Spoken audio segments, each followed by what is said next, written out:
On day 21 of the election campaign, Prime Minister Julia Gillard says it's all about the economy.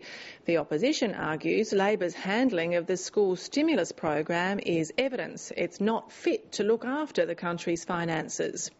The government-commissioned inquiry into the controversial program was released today. It found fewer than 3% of school projects are the subject of official complaints and has recommended it continue. Julia Gillard says she's learned some lessons but would launch the program all over again if it meant avoiding recession during a global financial crisis. Political editor Heather Hewitt reports.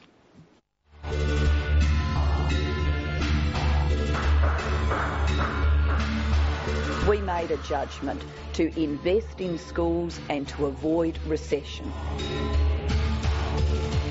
Waste is never justified. Waste is never justified.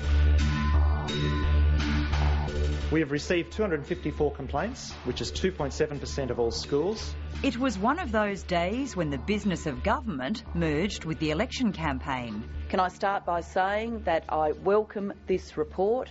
I welcome the scrutiny that this report brings. It has 14 recommendations and the government accepts them all. If re-elected, we will implement each of them.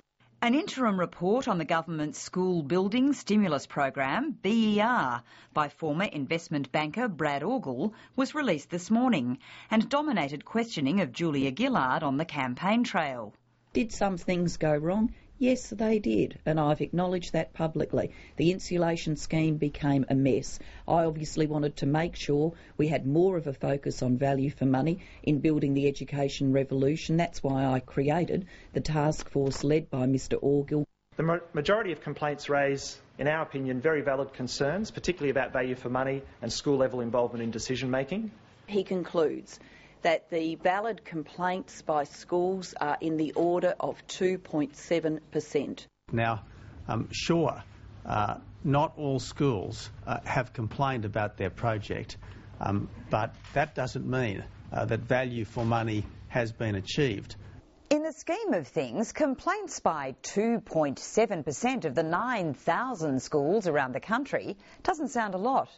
But in an election campaign, it's apparently still enough for the opposition to make this claim. It will repeat right up till election day. The Orgel report seems to demonstrate that Julia Gillard is not fit to be a minister, let alone the Prime Minister of this country. If you can't be trusted to manage a $16 billion program properly, you certainly can't be trusted to manage the $350 billion a year budget of the Commonwealth properly. But there is one very crucial point the opposition leader ignores and one the government can rightly be relieved about. That is, despite the complaints, the report makes this conclusion.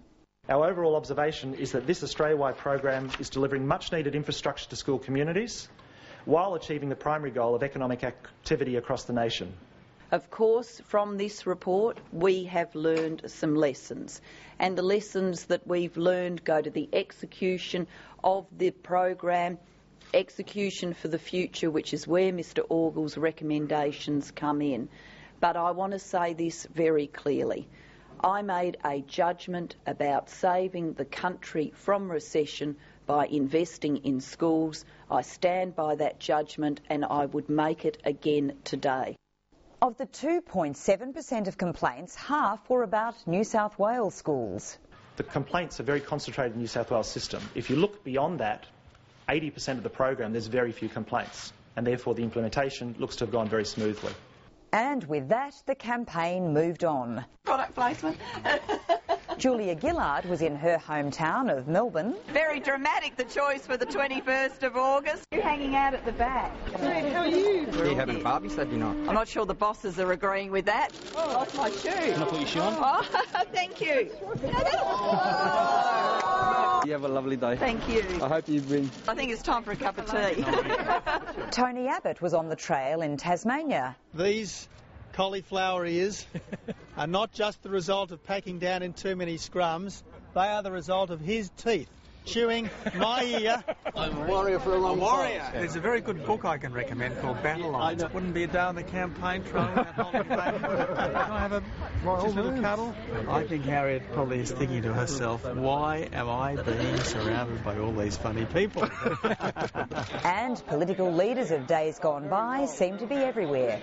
Please believe that we can win this election. Please believe that.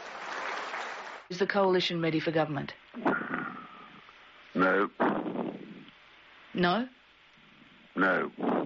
Are you frustrated that you have had distractions, the Rudd factor, constant questions about Kevin Rudd? Has that taken away some valuable time for you? And where do you go from here? How I'm feeling is full of vim, vigour and fight. Whatever the voters' views on this campaign and its unusual twists and turns, after a High Court decision today, more Australians will now be able to vote on August the 21st. That's because legislative changes brought in by the Howard government to force the closure of the electoral roll on the day election writs are issued have been ruled unconstitutional. There are 100,000 people who will now be on the roll that wouldn't have otherwise been there, and in a very, very tight election scenario, that could absolutely make the difference. Could that explain why the opposition is very lukewarm about the ruling and Labor is celebrating?